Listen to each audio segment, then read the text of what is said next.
I'm at Georgetown University for the Real Estate Luminary series sponsored by the McDonough School of Business in NARI. Joining me is Chris Nassetta, President and CEO of Hilton Worldwide. Chris, you have experience on both sides of the aisle running a public REIT as well as a private real estate company. What were some of the challenges and possibly advantages you experienced? I ran one of the largest REITs for public REITs for a long time, and that was a great experience. And being in the public markets, I think, had a lot of advantages. You know, most notably, access to the different forms of capital that being in the public market affords you.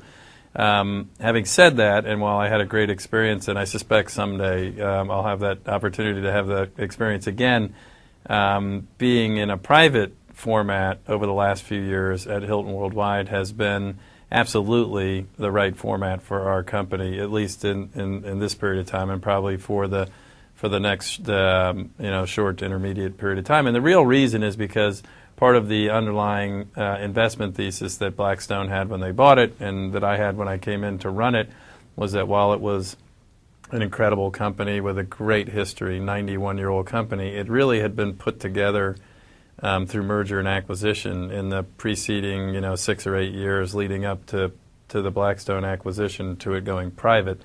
And what hadn't happened, the pieces got put together. What really hadn't happened is a full integration of all the pieces. So what we really have had to do over the last 3 years is totally restructure, reorganize, what we call transform the business on a global basis. As we move to a different place where we're through the transformation of the company and gaining more stability. Obviously, at some point, given that we're owned by private equity, we'll again, I think, consider exit options, and one of those will potentially be, and I assume will be at some point, an IPO. And now that the world has somewhat settled down, where do fundamentals stand for lodging companies? The fundamentals are good. We're typically, a good, a leading indicator in terms of recovery in the real estate business because unlike a lot of other forms of real estate, we reprice basically daily. Not quite that easy with some of our, longer lead business on the group side, but we essentially have very short booking windows or, windows for selling our product. And what we've seen is, after basically 2009, which was the greatest decline in revenue decline in the recorded history of the business, globally, not just in the U.S. but globally, we've seen a pretty significant uptick in the business, really demand-led, meaning occupancy volume, less so on the rate side.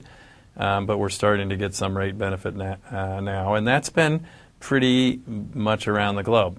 And one of the signs of recovery that people are looking for is acquisition activity to start to pick up. I know Hilton Worldwide recently closed the Walt Disney World Hilton acquisition. Do you expect more acquisitions? I think you're in the early stages of a significant pickup in acquisition activity, not just in lodging, but across all real estate sectors. We're already starting to see it.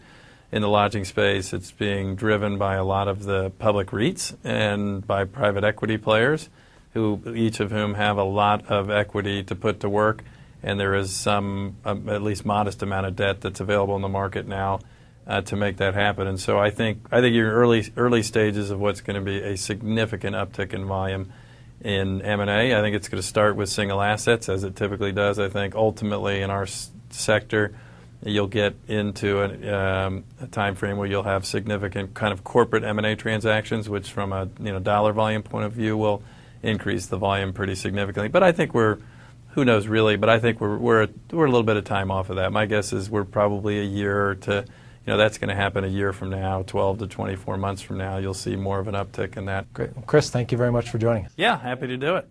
For REIT.com, I'm Matt Bishar.